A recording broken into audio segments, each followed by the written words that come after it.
잘 감당할 수 있도록 또 힘을 주시는 또 위로가 되고 또 이렇게 능력이 되는 말씀의 시간, 은혜의 시간 되기를 바라는데, 오늘 또 이렇게 강사로 이렇게 보내주신 우리 강사님은 최윤갑 교수님이십니다. 고신대학교 구약학 교수님으로 재직 중이시고, 우리 교회에는 이삭 성경대학 2학년 과정 중에 구약 신학 중 이사야서를 이렇게 강의해 주시는 귀한 우리 목사님, 교수님이십니다. 오늘 우리 목사님께서 남은 자들의 예배, 사역, 그리고 삶이라는 주제로 귀한 말씀 나눠주실 때 은혜의 시간이 되기를 바랍니다. 우리 교수님 나오실 때 따뜻한 축복의 박수로 함께 맞이하겠습니다.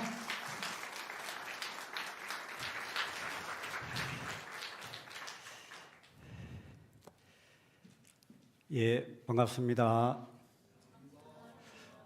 별로 안 반가우신 것 같아요. 우리 한 번 더 인사하면 되겠습니다. 반갑습니다. 예, 감사합니다. 기안교회에 재직 세미나로 섬길 수 있도록 초청해 주셔서 감사합니다. 이삭교회 하면 항상 건강한 교회, 말씀이 정말 올바르게 선포되는 교회, 교육 제도가 부산에서는 아마 이런 교회가 거의 없는 것 같아요. 우리 담임 목사님께서 우리 성도님들을 교육 말씀으로 아름답게 잘 양육하시는 그러한 모습들을 정말 다른 교회에서 볼 수 없을 그런 교회의 모습을 항상 뵙게 되어서 너무 감사하고, 또 오늘 또 재직 세미나에 여러분 초청해 주셔서 너무너무 감사를 드립니다. 오늘 이 시간에는 남은 자들에 관해서, 남은 자들의 예배와 그리고 사역과 삶에 관하여서 여러분 말씀을 잠시 나누고자 합니다. 이사야 수업을 들으셨던 분들은 조금 아시는 분들도 계실 텐데, 그럼에도 한 번 더 우리 나누면서 그렇게 하면 좋겠습니다. 여러분, 한 가지 질문으로 여러분 이 세미나를 시작하고자 합니다. 성경에 많은 하나님의 말씀 중에 많은 이제 성도들이 등장하고, 이스라엘 백성, 또 남유다 백성, 우리 교회만 봐도 많은 이제 성도님들이 계시지 않습니까? 그러면 여러분 한 가지 질문해 보면, 모든 이스라엘 백성 그리고 유다 백성이 구원을 받았을까요? 아니면 우리 교회에 계신 모든 성도님들이 구원을 받을까요? 뭔가 이게 그럴 것 같다라고 대답하면 안 될 것 같죠? 예. 자, 우리가 이제 성경을 유심히 묵상해보고 읽어보고 또 그렇게 보면, 이스라엘 백성들이 다 하나님의 백성이었고 유다 백성이 다 하나님의 백성이었지만, 결단코 성경은 그들이 모두 구원받았다라고 그렇게 말씀하지 않습니다. 우리가 구약 성경을 유심히 쭉 읽어 내려오다 보면 이 성경에서는요, 남은 자들이 있다라고 그렇게 이야기합니다. 남은 자들이 있어가지고 그 남은 자들이 구원을 받게 된다라고 그렇게 이야기하지, 모든 이스라엘 백성, 모든 유다 백성, 오늘날로 말하면 모든 교회의 성도가 구원을 경험하는 것은 아니다라고 이야기합니다. 이러한 남은 자들에 대한 신학, 그리고 성경 말씀이 구약 성경에서 면면이 이렇게 내려오고 강조되고 있는데, 이사야서 말씀에서는 그게 특별하게 뚜렷하게 잘 나타나 있고 강조되고 있습니다. 이사야 선지자가 볼 적에 모든 유다 백성들이 구원을 받는 것이 아니다. 왜 그러냐면, 이사야 1장, 2장 이 말씀들을 보면 그 당대의 소위 영적인 엘리트들, 대제사장들이나 또 종교적인 힘을 가진 그러한 사람들, 또 정치적인 엘리트, 정치에 있어서 권력을 가진 그런 사람들, 그리고 지방 유지들, 이러한 사람들이 하나님을 믿는다라고 예배는 드리지만 그들의 삶에 있어서 또 예배 밖에 있어서는 하나님을 기억하지 못하고 말씀을 기억하지 못했다라고 그렇게 이야기하고 있는 것이죠. 조금 더 심하게 말씀드리면 이 정치 또 종교 사회의 권력자들 소위 엘리트들 또 유명하였다라는 그 사람들이 그들에게 있어서 손에 피가 가득하였다라고 그렇게 이야기하고 있는 것입니다. 무슨 말입니까? 그들이 가지고 있던 권력과 힘과 능력으로 많은 사람들을 괴롭히고 힘들게 하고 또 하나님의 말씀보다는 그들이 원하는 그러한 삶을 살아가고 있었다라는 것이죠. 그래서 이 이사야서 말씀과 하나님의 말씀은 이들을 향하여서는 하나님께서 반드시 심판하실 것이다 라고 이야기합니다. 심판하실 것인데 그 심판 이후에 그러나 하나님께서 남은 자들을 두시고 그 남은 자들을 통하여서 새로운 백성, 새로운 공동체, 새로운 나라를 다시 세울 것이다 라고 이야기합니다. 자, 여러분, 그러면 남은 자들에 대한 가장 대표적인 이미지가 있습니다. 구약 성경과 이 신약 성경에 보면요, 남은 자들에 대한 어떤 구체적인 이미지가 있는데 혹시 여러분 떠오르는 게 있습니까? 남은 자들 하면 뭐가 떠오를까요? 남은 자들, 잘 말씀하셨습니다. 거루튀기죠, 거루튀기. 여기 있습니다. 여기 보면 이사야 6장 13절 말씀을 가보면 거기에 밤나무와 상수리 나무가 배임을 당할 것이다 라고 이야기합니다. 밤나무와 상수리 나무는 이스라엘 유다 백성을 상징합니다.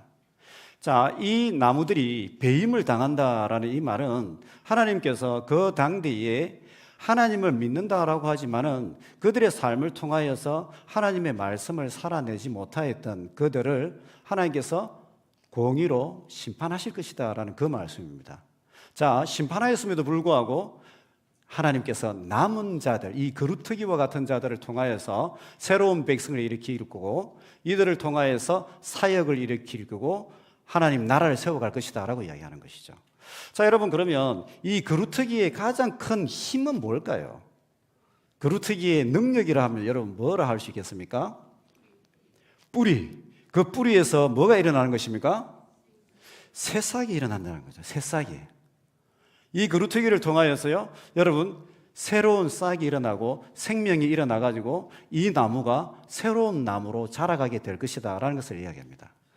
그래서 여러분, 이스라엘, 유다 모든 백성들이 하나님께서 장차 세우실 새 하늘과 새 땅에 들어가고 또 새로운 공동체를 세우고 또 이스라엘을 세우는 것이 아니라 이 남은 자들을 통하여서 하나님께서 구원을 일으킬 것이고 무너진 곳을 일으켜 세울 것이고 하나님 나라를 완성할 것이고 또한 영광을 받으실 것이다 라고 이야기하는 것이죠. 자, 그러면 우리가 오늘 재직 세미나를 하면서 과연 누가 하나님의 교회 가운데에 진정한 사역을 감당하게 되는가? 누가? 그리고 과연 누가 하나님 앞에서 무너진 곳들을 일으켜 세울 것이고 또 이 교회 공동체 가운데에 하나님께서 통치하시고 말씀이 살아 움직이고 정말 이 지역을 살리는 구원의 방주로서의 그런 교회들을 세워가는가? 그것은 다름이 아니라 남은 자들을 통하여서 하나님께서 그러한 사역들을 일구어 가신다라는 것입니다. 오늘 이 시간에는 우리가 남은 자들의 예배와 그리고 사역과 삶에 관해서 나누면서 이 말씀의 거울에 우리를 한번 비춰보면 좋겠습니다. 비춰보고 그리고 우리가 정말 이 시대에 하나님 앞에서 남은 자가 되어서 하나님께서 기뻐 받으시는 그러한 교회 공동체를 세워가는 그러한 복된 모든 이사교회 성도님들이 되시기를 바랍니다. 과연 남은 자들은 어떤 자들인가? 이사야 40에서 60장으로 가면 66장으로 가면 남은 자들은 정말 상세하게 나오는데요. 이 남은 자들은 30장 15절 18절 말씀에 잠잠히 돌이켜 조용히 있어야 구원을 얻을 것이요 잠잠하고 신뢰하여야 힘을 얻을 것이다. 즉 여호와 하나님을 잠잠히 신뢰하고 또한 그분을 의지하는 자들이 남은 자들이다라고 얘기합니다. 마음의 문제인 거죠. 그들의 마음 깊은 곳에서요, 여기저기 떠들고 다니고 선동하고 그러는 것이 아니라 그들의 믿음의 눈이 여호와 하나님을 잠잠히 기대하고 신뢰하는 그 백성들이 구원을 경험한다라는 것입니다. 자, 그리고 이 남은 자들은 여호와 하나님을 기다리는 자들이다라고 이야기합니다. 여호와 하나님을 기다린다라는 이 말씀이 무엇일까요? 여호와 하나님을 기다린다는 것은 여호와께서 하셨던 약속의 말씀이 우리 가운데에 성취될 것을 기다리는 것입니다. 여호와 하나님께서 말씀하셨고 여호와 하나님께서 우리 가운데에 구원을 일으킬 것이다라는 그 말씀을 신뢰하고 잠잠히 기다릴 수 있는 그런 영성을 가진 사람들.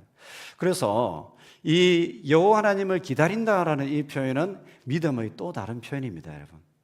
하나님을 믿는 사람들이 하나님의 말씀과 하나님의 약속이 우리 가운데 성취될 것을 기다리고 또한 그 말씀을 기다리면서요, 하나님께서 일하실 것을 기대할 수 있는 그런 영성을 이야기하는 것이죠. 그래서 이 남은 자들이 하나님의 사역들을 감당하게 되고 이 시대에 참 재직들로서 이 공동체를 세워갈 것이다라고 이야기하고 있는 것입니다. 놀라운 사실은 로마서 말씀을 가면 이 로마서 말씀에서 사도 바울은 이 남은 자들이 구약 시대에만 있었던 것이 아니라 신약 시대에도 이 남은 자들이 있을 것이고 그 남은 자들은요, 이 현대에도 계속 지속될 것이다 라고 이야기하고 있는 것입니다. 사도 바울이 이렇게 이야기합니다. 주여 그들이 주의 선지자들을 죽였으며 주의 제단들을 헐어버렸고 나만 남았는데 내 목숨도 찾나이다 하니 그에게 하신 대답이 무엇이냐? 내가 나를 위하여 바알에게 무릎을 꿇지 아니한 사람 7,000명을 남겨두었다 하셨으니 그런즉 이와 같이 지금도 은혜로 택하심을 따라 남은 자가 있느니라. 사도 바울이 엘리야 시대 때에 바알에게 무릎을 꿇지 아니하는 참 하나님의 성도들, 하나님을 기억하고 하나님 나라를 위하여서 몸부림치고 그렇게 이 삶을 살아내려고 노력하는 그 성도들이, 그 남은 자들이 있었고, 사도 바울 시대 때도 은혜로 택하심을 받은 남은 자들이 있다라고 이야기하고 있는 것입니다. 그러면서 각각의 세대마다 하나님께서는요, 남은 자들을 남겨두셔서 그들을 통하여서 마음의 감동을 주시고 마음의 열정을 주셔서 주님 나라를 세워가게 하신다라는 것을 말씀하고 있는 것입니다. 저는 이사교회의 모든 성도님들이 남은 자로 이 시대를 살아내시기를 주님의 이름으로 축복합니다. 우리의 마음속에 이 남은 자들은요, 말씀을 들으면 뜨거움이 있고 감동이 있습니다. 그저 말씀을 들으면 그저 한 귀로 듣고 한 귀로 흘리는 것이 아니라 마음에 감동이 있고 또한 열정이 생기고 또 어려운 성도들을 보면 눈물이 나고 기도해주고 싶고 사역하는 것이 즐겁고 감사하고 그런 남은 자들이 있다라는 것이죠. 그래서 이 남은 자들이 있기 때문에요, 코로나가 있어도 걱정할 거 없어요. 이 시대에 때로는 기독교를 향하여서 어떤 사람들이 비난하고 공격할지라도요, 상관없습니다.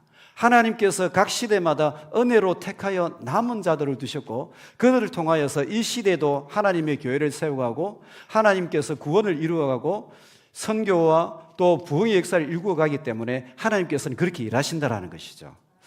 저는 여러분 마음 가운데에 이러한 부르심과 뜨거움과 감동, 하나님 나라를 향한 말씀을 향한 뜨거움과 감동이 매 순간 일어나게 되시기를 주님의 이름으로 축복합니다. 자, 그러면 우리 이제 남은 자의 예배에 관해서 한번 나누어 보도록 하겠습니다. 이사야 61장 1절에서 11절, 특별히 1절에서 3절 말씀을 보면 이 남은 자들의 예배에 관하여서 말씀하고 있는데, 여러분 혹시 가능하시다면 이사야 61장 1절에서 3절 말씀을 다 같이 한번 펴서 읽어보면 좋을 것 같습니다. 이사야 61장 1절에서 3절 말씀입니다.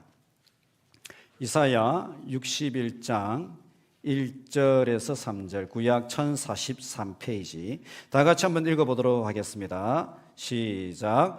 주 여호와의 영이 내게 내리셨으니 이는 여호와께서 내게 기름을 부어사 가난한 자에게 아름다운 소식을 전하게 하려 하심이라.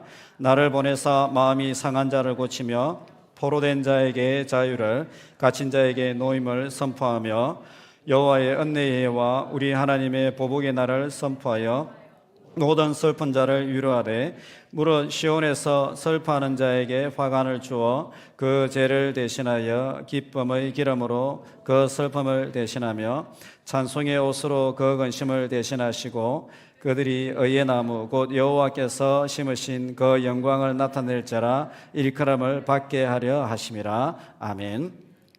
이 본문 말씀을 보면 이 하나님께서 정말 오고 간 많은 세대 가운데에 우리의 예배가 어때야 되는가, 남은 자들의 예배에 관해서 잘 보여주고 있습니다. 1절 말씀에 보면 주 여호와의 영이 내게 임하였으니, 하나님의 영이 공동체 가운데 임하게 될 적에요 놀라운 변화들이 일어나게 됩니다. 가난한 자에게 아름다운 소식이 전파됩니다. 하나님의 말씀이 전파될 적에 그 백성들 가운데에 마음이 상한 자가요 고침을 받게 되고, 포로된 자가 자유를 얻게 되고, 갇힌 자들이 노임을 경험하게 됩니다. 여호와의 은혜의 해가 그들에게 기적처럼 임하게 되는 것입니다.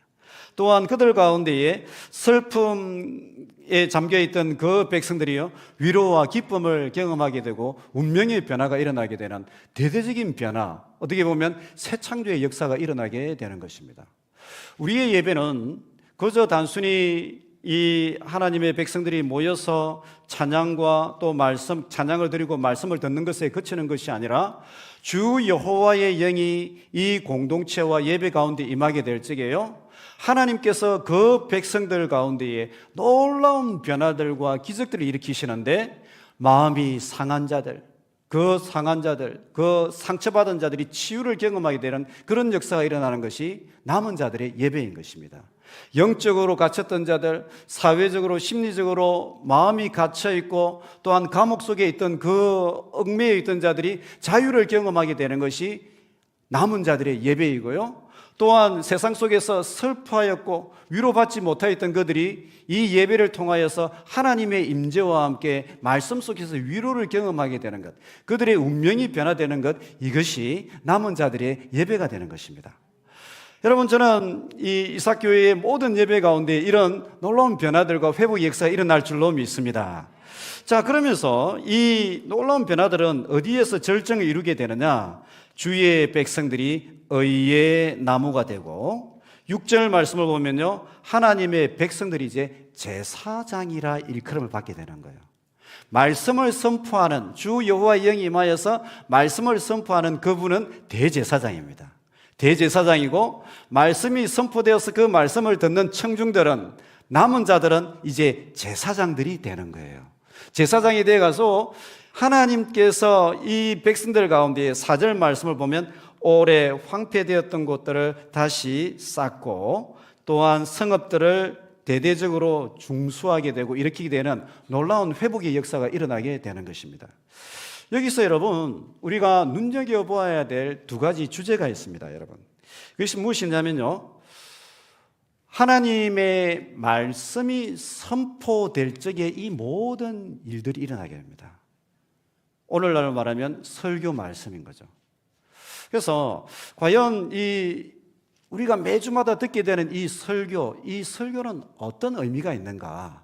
그리고 우리가 공의의 나무, 의로운 백성이 된다라고 하는데, 과연 여러분, 의로운 백성이 되는 것은 무엇인가? 그것을 우리가 한번 살펴보는 것이 필요합니다. 교회를 오래 다니셨던 분들은 평생 어려서부터 늘 말씀을 듣고 그렇게 생활하게 되는데, 과연 설교라는 것은 무엇일까? 설교라는 것은 무엇일까? 여러분, 설교는 무엇입니까? 우리 이제 강의니까 한번 자유롭게 한번 이야기해 봅시다. 여러분은 설교를 들을 적에 어떤 마음으로 들으십니까? 기쁜 마음으로 들으십니까? 예, 참 잘 말씀하셨습니다. 예, 기쁜 마음으로. 또 설교라는 것은 무엇일까요? 예.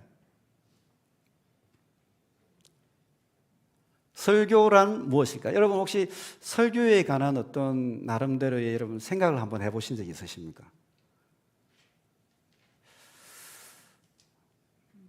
딱히 안 해보신 것 같은 분위기거든요. 예. 오늘 나에게 주시는 하나님의 메시지. 예, 맞죠. 맞습니다. 그래서 이제 우리가 이 말씀을 듣고 또 말씀의 은혜를 받고 또 어떤 분들은 목사님을 통하여서 선포되는 그 말씀을 붙들고 한 주간을 살아가는 그러신 분들도 계십니다. 그죠? 마음이 갈급하기 때문에. 그래서 우리가 이 말씀을 들을 적에 과연 이 말씀은 어떤 것인가? 선포라는 것은 어떤 것인가? 그걸 한번 살펴봐야 되는데, 과연 선포가 여러분, 성경에서 어디에서 제일 먼저 등장할까요? 창세기 어디에? 창세기 1장 1절. 1절에서 쭉 내려오면 누가 선포를 하십니까? 하나님께서 어떻게 선포하시죠? 빛이 있으라, 또 궁창이 있으라, 또 짐승과 모든 만물이 생겨라라고 이렇게 말씀으로 선포하시니까 거기에 그 선포와 함께 모든 만물들이 생겨나게 되는 것을 보게 되는 것입니다. 그래서 여러분, 이 선포라는 것은 단순히 이 시대의 목사님들을 통하여서 선포하는 거기에서 시작하는 것이 아니라 근본적으로는 이 선포의 기원은 하나님의 창조의 선포에서 시작되었다라는 것입니다.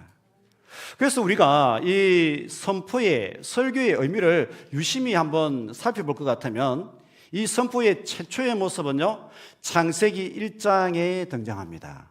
하나님께서 성령이 수면 위에 운행하는 가운데에 말씀을 선포하게 될 적에 빛과 또 궁창과 땅과 모든 만물이 소생하게 되는 것처럼 오늘 이사야 이 본문 말씀에도 보면 하나님께서 주의 영이 주의 종에게 세우신 대제사장에게 말씀이 선포될 적에 거기에 백성들이 새로운 이름을 받게 되는 것이죠.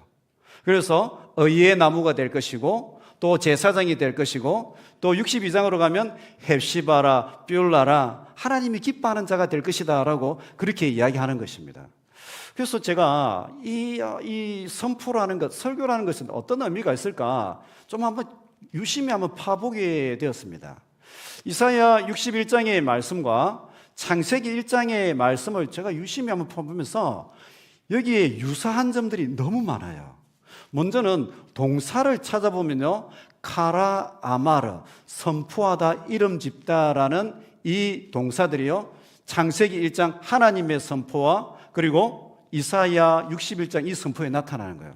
하나님이 선포하셨고 땅이라 이름 짓고 빛이라 이름 지었다라는 것처럼 이 61장에도 대제사장이 말씀을 선포하게 될 적에 백성들이 의의 나무라, 헵시바라, 뿔라라 이런 이름을 받게 되고 거기에도 보면 창세기에도 수면 위에 여호와의 영이 운행한 것처럼 여기 이사야 61장에도 주의 종에게 성령의 기름 부으심이 오고 이름을 지어주십니다. 하늘과 땅과 궁창 그리고 의의 나무 헵시바 뿔라 그리고 결과는요 태초의 창조와 이 이사야 61장에는 새 창조가 일어나는 거예요. 어떻게 일어납니까? 갇혔던 자들이 자유롭게 되고 포로되었던 자들이 해방을 경험하게 되고 가난한 자들이 부유케 되고 마음에 상처났던 자들이 치유를 경험하게 되고 슬퍼하던 자들이 위로를 경험하게 되고 궁극적으로 여호와의 은혜의 해가 선포되면서 이 백성들이 의로운 백성이 되었다라고 그렇게 이야기하고 있는 것이죠. 저는 여러분들이 이러한 놀라운 변화들을 예배의 말씀을 통하여 경험하게 되실 줄로 믿습니다. 자, 여러분, 그래서 선포, 설교라는 것은 무엇이냐? 하나님께서 태초에 이루신 창조를 오늘날에도 이어가는 새 창조를 위한 하나님의 신적인 도구다. 거룩한 도구가 되는 것이 이 설교이고 선포다라고 그렇게 이야기하는 것입니다. 제가 이제 이사야서를 이제 연구를 하고 이제 제가 박사학위를 이사야서를 이제 받았습니다. 받아가지고 다른 본문에도 이제 막 연구를 하는데 이사야 61장에 선포하다 카라 동사라는 것이 너무너무 궁금한 거예요. 과연 우리가 말한다 이게 어떤 의미가 있을까? 특별히 이제 하나님의 영이 임하여서 선포한다 이게 어떤 의미가 있을까? 막 고민하고 몇 달 동안 고민하다가 한 번은 이제 학회에 가가지고 유대 랍비들을 만나게 되었습니다. 유대 랍비들을 만나게 되어가지고 그분들하고 대화를 나누게 됐어요. 내가 지금 이사야 61장을 지금 공부를 하면서 이 선포라는 이것이 어떤 의미가 있는가 궁금하고 참 잘 안 풀린다. 이게 왜 이 선포할 적에 이런 변화들이 일어나냐 이렇게 딱 물어보니까 유대의 랍비들이 하는 말이요. 우리 공동체 유대 사람들은 이 카라, 선포라는 이 단어는 창조의 언어다라고 그렇게 받아들인대요. 이 말하는 것, 선포한다라는 이것은 창조의 언어가 된다라는 것이고 창조의 능력이 있다라는 것입니다. 왜 그러냐? 그래서 다름이 아니라 우리의 말 자체가 권세가 있는 것은 우리가 하나님의 형상으로 지음받았기 때문에 그래요. 우리가 하나님의 형상으로 지음받았기 때문에 여러분이 말하는 것은 권세가 있습니다. 자녀들이 보기 싫고 막 말 안 듣는다 해가지고 막 꼴 보기 싫으니까 나가라. 막 저 밖에 나가서 어떻게 막 그렇게 대버려라 이렇게 막 그렇게 막 쏙 막 시원하게 말하지 않습니까? 그럼 그렇게 말하면 안 돼요. 그렇게 말하면 진짜 말대로 애들이 그 말 듣고 생각 안 하다가 그 말 듣고 그래 하는 거예요. 그래서 이 말에는 권세가 있기 때문에 말을 믿음의 말, 사랑의 말 이렇게 해야 되는 거예요. 우리 속담에도 그런 말이 있지 않습니까, 여러분? 말 한마디로 몇 냥 빚을 갚는다고요? 천냥 빚을 갚는다는 거예요. 반대로 거꾸로 하면 뭡니까? 말 한마디로 엄마의 빚을 질 수 있다고요? 천냥 빚을 줄 수 있다는 것입니다. 남의 마음에, 사랑하는 아내의 마음에, 아니면 남편의 마음에 천냥 빚을 질 수도 있다라는 것을 이야기하는 거예요, 여러분. 말을 잘해야 돼요. 말을 곱게 부드럽게 하는 분이 아름다운 인생을 살아갈 줄로 믿습니다. 말이 거친 분들은요, 인생도 거칠어지는 거예요. 왜냐하면 말을 그렇게 하면요, 인생이 그렇게 창출되는 거예요. 몇 년 전에 여러분 이런 책이 있었습니다. 읽어보셨습니까, 여러분? 교양이 있으십니다, 여러분. 정말 교양이 있으십니다. 진짜 저도 읽어봤는데 여기 보면 언어의 온도라는 그러한 내용입니다. 언어에는 온도가 있다는 거죠. 따뜻한 말, 위로의 말이 있는가 하면요, 화상을 입게 하는 말, 마음을 얼어붙게 하는 말이 있다는 것이죠. 그래서 보면 말과 글은 머리에만 남겨지는 게 아닙니다. 가슴에도 새겨집니다. 마음 깊숙이 꽂혀 나는 지지 않는 꽃입니다. 우린 그 꽃을 바라보며 위안을 얻기도 합니다. 여러분의 말은 가슴에 새겨집니다. 그리고 꽃이 자랄 수도 있다는 것이죠. 예. 섬세한 것은 되게 아름답습니다. 그리고 예민합니다. 언어에는 나름의 온도가 있습니다. 따뜻함과 차가움의 정도가 저마다 다릅니다. 온기 있는 언어는 슬픔을 감싸 안아줍니다. 세상살이에 지칠 때 어떤 이는 친구와 이야기를 주고받으며 고민을 털어내고 어떤 이는 책을 읽으며 작가가 건네는 문장에서 위안을 얻습니다. 자, 조금 더 볼까요? 용광로처럼 뜨거운 언어에는 감정이 잔뜩 실리기 마련입니다. 말하는 사람은 시원할지 몰라도 듣는 사람은 정서적인 화상을 입을 수 있습니다. 얼음장같이 차가운 표현도 위태롭기 마찬가지입니다. 상대의 마음을 돌려 세우긴커녕 꽁꽁 얼어붙게 합니다. 당신의 언어 온도는 몇 도쯤 될까요? 여러분, 여러분의 언어에는요, 온도가 있고 조금 더 말씀드리면 힘이 있다라는 것이죠. 힘이 있다라는 것입니다. 어떻게 말하느냐에 따라서 또 다른 사람에게 영향력을 줄 수가 있고요, 움직일 수도 있고, 위로를 주는 분들도 계시지만은 또 상처를 주는 분들도 있다라는 거예요. 제가 이제 이게 궁금해가지고 중국인 친구들하고 물어봤어요. 우리 한국에는 천장빈 진다 한다. 중국에 그런 속담 없냐? 이렇게 물어봤어요. 있대요. 어떤 속담이 있냐면 말을 잘하면 겨울에도 살구꽃이 핀다. 그런데 말을 못하면 여름에도 얼음을 얼게 할 수 있다. 네, 그런 속담이 중국에 있다는 거예요. 여러분, 우리가 왜 이런 언어에 권세가 있느냐? 우리가 하나님의 형상으로 지음받았기 때문에 그렇습니다. 하나님의 형상으로 지음받았기 때문에 그런데 이 언어에, 이 모임 가운데에 성령이 기름 부으셔서 그 성령의 권능으로 하나님의 대제사장을 통하여 말씀이 선포될 적에 그것은 단순히 인간의 언어로 끝나는 것이 아니라 물이 포도주로 바뀌는 것처럼 하나님의 종을 통하여 대제사장을 통하여 선포되는 그 말씀은 하나님께서 태초에 선포하셨던 창조의 언어로서 말씀으로 공동체 가운데 말씀할 적에 그것은 위로의 역사로 일어나기도 하고요, 새 창조의 역사로서 해방의 역사로 일어나기도 하고, 새 창조의 역사로서 치유와 위로의 말씀으로도 역사하게 되는 것이고, 하나님께서 이 백성들의 마음 깊숙한 곳에요 골수를 찔러 쪼개서 수술을 일으키기도 하고 새로운 백성으로 회복시키는 놀라운 하늘의 역사가 주께서 세우신 대제사장 담임 목사님의 선포를 통하여서 우리 시대 가운데도 일어나게 된다는 것입니다. 그래서 우리가 단순히 예배를 드려서 오늘 예배 드리는가 보다, 찬양 드리는가 보다 이 정도 선에서 끝나는 것이 아니라 말씀을 들을 때 하나님께서 이 공동체를 새롭게 하기 위해서 주의 종을 통해서 말씀하시는구나. 오늘 또 우리 권사님께서 기도하셨지만요, 우리 장로님들께서 기도하실 적에도 요즘에 보면 이제 우리나라가 이제 좀 혼란스럽기 때문에 정치 이야기, 나라 이야기 막 이런 기도를 장로님들께서 종종 하시긴 하셔요.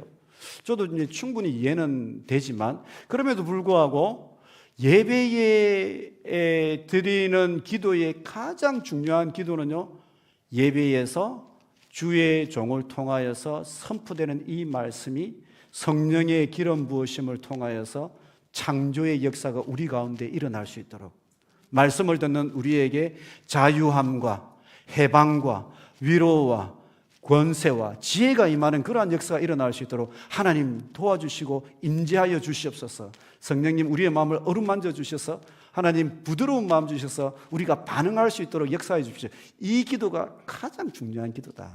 여러분 알겠습니까? 여러분들은 설교 준비 안 해보셨죠? 여러분 해보셨습니까? 저도 설교 준비를 해보면 쉽지 않습니다. 여러분 정말 쉽지 않습니다.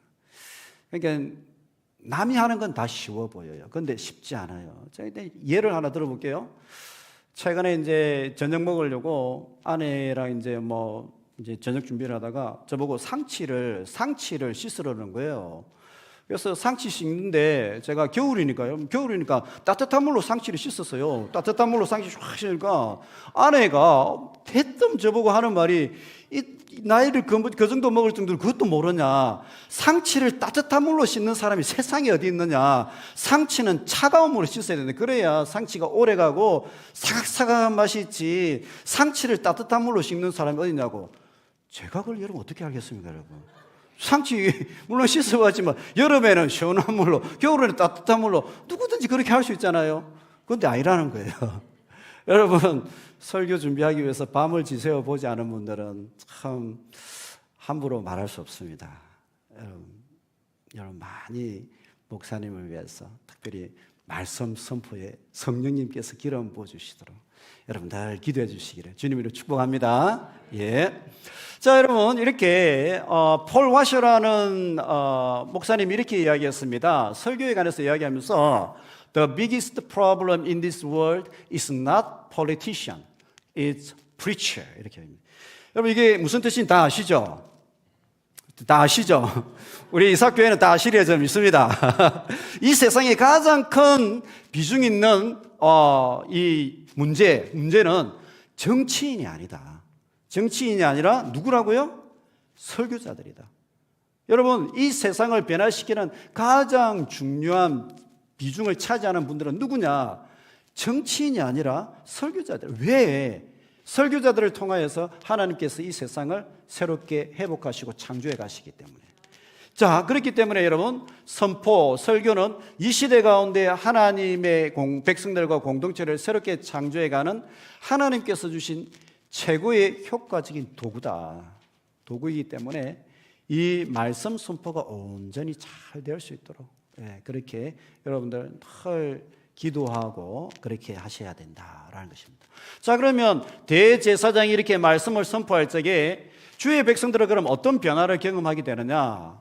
물론 이 이사야 61장의 말씀은 이 갇힌 자들이 자유케 되고 포로된 자들이 해방을 경험하고 슬픈 자들이 위로를 경험하고 또 기쁨과 감사와 은혜의 해를 누린다라고 그렇게 이야기하지만 최고의 변화는 무엇이냐 여러분? 그건 다름이 아니라 주의 백성들이 의의 나무가 되는 것입니다.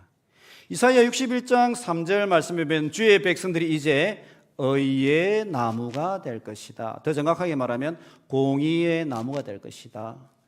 공의와 정의를 실천하는 하나님의 백성이 될 것이다 라는 것을 이야기하고 있는 것이죠. 여러분, 공의와 정의 아무리 강조해도 지나치지 않습니다. 공의와 정의. 여러분, 구약과 신약에 공의와 정의라는 단어가 대략 몇 번 정도 등장할까요? 몇 번 정도 등장할까요? 우리 강의니까 한번 이야기 한번 해볼까요? 우리 공의와 정의 한 몇 번 정도 등장할까요? 예? 365번. 제 이사야 강의하셨을 때도 그렇게 이야기하셨던 거 아니신가요? 365번. 예, 365번보다 조금 더 많습니다. 한결 더 많습니다. 예. 한 몇 번 정도 등장할까요? 공의와 정의. 500번. 더 많습니다. 예, 더 많습니다. 900번. 그보다 조금 더 후하셔도 괜찮습니다. 예, 1000번. 그보다 조금 더 많습니다. 예, 조금 더 많습니다. 예. 한 몇 번 정도 등장할까요? 1500번. 조금 많이 갔습니다. 예, 1200번 정도 등장합니다. 1200번. 그래서 여러분, 어떻게 보면 공의와 정의를 이해하지 못하면 우리가 성경을 이해하지 못한다라고 그렇게 볼 수가 있습니다. 고린도전서 1장 30절 말씀에 이렇게 이야기합니다. 그리스도는 하나님에게 나서 그리스도는 주의 백성들에게 의와, 즉 공의와 지혜와 거룩함과 구원이 되신다라고 이야기합니다. 하나님은 우리에게 공의로우신 하나님이십니다. 과연 그러면 공의라는 것은 무엇인가? 우리가 일반적으로 생각할 적에 공의는 법 쪽에서만 주로 사용하는 것인가? 아니면 경제 쪽에서 사용하는 것인가? 과연 그쪽에서만 사용하는 것인가? 별도 않고 그렇지 않다는 것이죠. 이 시대에 말하고 있는 공의와 정의는 근본적으로 성경에서 출발합니다. 성경의 공의를 알 적에 우리는 공의를 정확하게 이해할 수 있고요, 정의를 이해할 수 있습니다. 어떻게 보면 이제 공의, 정의하면 잘 못하는 사람들 칼로 단죄하고 쫓아내고 무질서하고 잘못된 것을 바로 잡는 것으로만 이렇게 이제 판단하는 경우가 많으시죠. 그런데 이 성경의 공의와 정의는 그 차원을 한결 더 뛰어넘습니다. 자, 공의와 정의란 과연 공의와 정의는 법조계와 또는 경제계에서 사용하는 용어일까? 그렇지 않습니다. 공의와 정의는요, 성경에서 공의와 정의는 진정한 종교와 경건의 표현이다라고 이렇게 합니다. 진정한 종교와 경건의 표현. 하나님을 진심으로 믿는 백성들은 공의로운 백성이다. 이렇게 이야기할 수 있는 거예요. 그것을 이해하고 실천하는 백성이 진정한 백성이다. 하나님 앞에서 참 경건을 가진 자들이다 라고 이야기할 수 있다는 것이죠. 자, 여러분, 성경을 보면 조금만 보면 노아는 당대의 어린이였다. 아브라함이 여호와를 믿으니 여호와께서 이를 그의 의로 여기셨다라고 이야기합니다. 시편 72편에는 하나님이여 주의 판단력을 왕에게 주시고 주의 공의를 왕의 아들에게 주소서. 그가 주의 백성을 공의로 재판하며 주의 가난한 자를 정의로 재판하리니 이렇게 합니다. 또 공의와 정의를 행하는 것은 제사, 예배 드리는 것보다 여호와께서 기쁘게 여기시느니라. 그래서 공의와 정의를 행하는 것은 우리가 이 시대에 예배를 드리는 것 못지않게 일상의 삶으로서 그만큼 중요하다라는 것입니다. 그런데 의외로 이제 공의가 무엇인지 아십니까? 라고 물어보면 대부분은 이걸 생각하기를 원하지 않습니다. 굳이 그 정도도 알아야 될까요? 이제 그렇게 이야기하는 것이죠. 그런데 우리가 이 성경을 보면 공의와 정의라는 이것을 모르고 실천하지 않는다면 우리는 어떻게 보면 저 성경 말씀에서도 저 멀리 좀 떨어져 있다라고 그렇게 말씀드릴 수 있습니다. 여러분, 그러면 구약 성경에서 왕들 중에서 공의롭다, 정의롭다라는 인정을 받았던 왕이 누구일까요? 예, 다윗. 또 잘 말씀하세요. 또. 근데 구약의 왕들이 많이 나오지 않습니까? 구약의 왕들이 굉장히 많이 나오는데 그 중에서 공의롭다, 정의롭다 인정을 받았던 왕은 두 왕입니다. 다윗과 솔로몬입니다. 왜 그럴까? 다윗과 솔로몬이 인정을 받았거든요. 왜 그럴까 하면요, 약자의 상황들과 형편을 이해하려고 노력했던 왕들이에요. 다윗도 그렇고 올바름에 대해서 기초해서요, 약자들의 형편을 살피려고 노력하였던 그러한 왕들이기 때문에 그렇습니다. 자, 그러면 이 공의 어떤 의미가 있느냐? 크게 세 가지의 의미가 있습니다. 먼저는 영적인 의미입니다. 영적인 면에서 올바른 것, 죄의 씻음을 받은 것, 그리고 정결케 된 것, 그래서 불의하지 않다 이 말은 죄의 진노에서 벗어났다라는 것을 의미합니다. 하나님께서 인간을 창조하시고 난 이후에 모든 백성들이 죄를 지음으로 죄의 노예가 되었다라고 이야기하고요. 또는 조금 더 심하게 말하면 죄의 노예로 팔렸다라고 그렇게 이야기합니다. 죄악에 팔렸다라고 이야기합니다. 그렇기 때문에 죄악에 팔린 사람들은 자기 스스로 거기에서 나오지 못합니다. 나오지 못하는데요. 그러면 하나님께서 어떻게 이 죄악에 팔린 자들을 해방하시느냐? 그것은 다름이 아니라 당신의 사랑하는 아들의 피값을 지불하심으로, 피값을 지불하고 생명값을 지불하심으로 우리를 거기서 끄집어내는 거예요. 값을 지불함으로 끄집어내는 거예요. 이것이 구약의 역사인데, 창세기 3장 15절에는 보면 아담과 하와가 죄를 지으니까는요, 양을 잡아가지고 피를 흘려서 이 아담과 하와의 이 수치를 가려주는 것입니다. 이러한 모습들이 이제 레위기로 가면 제사를 통하여서 짐승을 잡죠. 그죠? 짐승을 잡아가지고 그 짐승의 피값으로 죄인들을 의인으로 변화시켜 주는 겁니다. 값을 지불하였기 때문에 그 값 때문에 죄악에 팔렸던 그 하나님의 백성들이 의롭게 자유롭게 되었다라고 그렇게 이야기하는 것이죠. 그래서 제사장이 짐승을 잡으면 죄인에게 피를 뿌리기도 하고요, 피를 바르기도 하고 이렇게 했어요. 그래서요, 피값으로 생명값으로 죄의 값을 지불하지만은 이 피값으로 죄악을 덮어버리고 씻어버리고 우리를 정결케 하고 자유케 했다라는 것을 상징적으로 보여주고 있는 것입니다. 그래서 이러한 모습이 이제 신약의 예수 그리스도에게로 나타나는데, 자, 여기 제사를 드리는 이러한 모습이죠. 제사를 드리는 모습이 있고요. 그래서 불의한 자들을 의롭게 하는 것이고, 유명한 이사야 53장 5절에 그가 찔림은 우리의 허물 때문이요, 그가 상함은 우리의 죄악 때문이라. 그가 징계를 받음으로 우리는 평화를 누리고 그가 채찍에 맞음으로 우리는 나음을 받았도다. 우리는 다 양 같아서 그릇 행하여 각기 제 길로 갔거늘 여호와께서는 우리 모두의 죄악을 그에게 담당시키셨도다.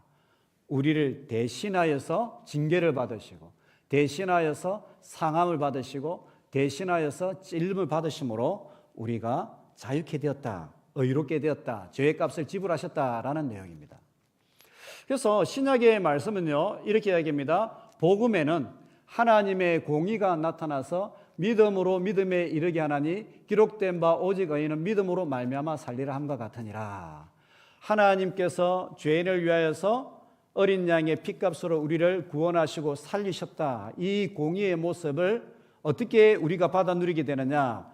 믿음으로 믿음에 이르게 하나니, 믿는 자들이 이 하나님의 구원의 은혜와 죄 씻음의 은혜와 자유케 되는 놀라운 영혼의 변화를 경험하게 된다라는 것을 이야기하고 있는 것이죠. 그래서 이것은 놀라운 변화들을 이야기하는 것이고, 자, 이러한 영적인 변화가 있을 적에 우리는 이제 삶에서 의로운 삶을 실천하게 되는 그러한 모습이 나타나게 됩니다. 자, 영적인 의미에서 이제 불의함에서 깨끗하게 되었고 또한 죄악에서 자유케 되었다, 올바르게 되었다, 이런 의미가 있다면, 두 번째로 공의롭다, 의롭다, 이 말은 무슨 말이냐? 삶 속에서 이제 의로운 삶의 모습을 살아내는 겁니다. 그 사람이 우리 흔히 이제 나라 말로 법 없이도 살 수 있을 정도로 정확하고 올바르게 잘 산다, 이런 말 하는 것처럼 여기도 삶의 모습 속에서 의로운 삶을 살아내는 것이죠. 다양한 삶의 모습 속에서 올바름, 정직함, 또 이러한 실천을 통하여서요, 의로운 삶을 살아내는 것을 이야기합니다. 자, 여러분, 그래서 이 에스겔서 말씀이나 이런 데 보면 이런 내용의 말씀이 나옵니다. 사람이 만일 의로워서 정의와 공의를 따라 행하며 정의와 공의를 행하는 것은 어떤 것이냐? 산 위에서 재물을 먹지 아니하고 이스라엘 족속의 우상에게 눈을 들지 아니하며 이웃의 아내를 더럽히지 아니하고 사람을 학대하지 아니하고 저당물을 돌려주며 강탈하지 아니하며 벗은 자에게 옷을 주고 손을 금하여 죄를 짓지 하며 진실하게 판단하며 여호와의 규례를 지키는 그 사람이 의인이다. 이렇게 이야기합니다. 그래서 영적으로 의롭게 된 사람이 삶을 통하여서 의로운 삶을 살아내고 실천하는 것, 이것이 의로운 자의 모습이고 공의이다라고 이야기합니다. 그러면 여기 이제 우리의 질문을 한 가지 좀 던져봐야 됩니다. 아니 그러면 말씀 따라서 잘 살아라 이렇게 하면 될 걸 가지고 왜 굳이 공의다 정의다 이렇게 복잡한 언어를 쓰느냐, 이게 질문인 거예요. 아니 내가 딱 들고 보니까는 말씀 들으면서 하나님 말씀대로 잘 살아라 이렇게 하면 되지 왜 굳이 공의와 정의라는 단어를 썼느냐, 이게 이제 궁금한 거죠. 굳이 공의와 정의라는 단어를 써야 되느냐. 그래서 학자들이 조금 더 이 공의와 정의, 이 공의라는 언어를요 연구를 하기 시작했습니다. 그러면서 이 공의란 어떤 의미인가? 그것은 다름이 아니라 관계적인 의미가 있다라는 것을 이야기합니다. 관계적인 의미. 자, 여러분, 다양한 관계 속에서 서로의 기대치와 기준, 가치, 요구, 필요를 충족시키는 것, 이것이 공의이다. 사람은 태어나면서부터요 다양한 관계를 맺게 되죠, 그죠? 부모와 자식, 남편과 아내, 또 스승과 제자, 또 목사님과 성도님들, 그리고 사장과 직원, 이런 다양한 관계들을 가지게 되지 않습니까? 이러한 관계 속에서 서로 간의 가치와 기준과 또 어떤 필요와 상황을 이해할 수 있고 거기에 맞추어서 삶을 살아가는 것, 이게 공의다라고 이야기하는 것이죠. 약간 좀 어렵죠, 여러분? 그럴듯한데 약간 좀 안 오죠? 제가 조금 더 이제 쉽게 한번 설명해 보겠습니다.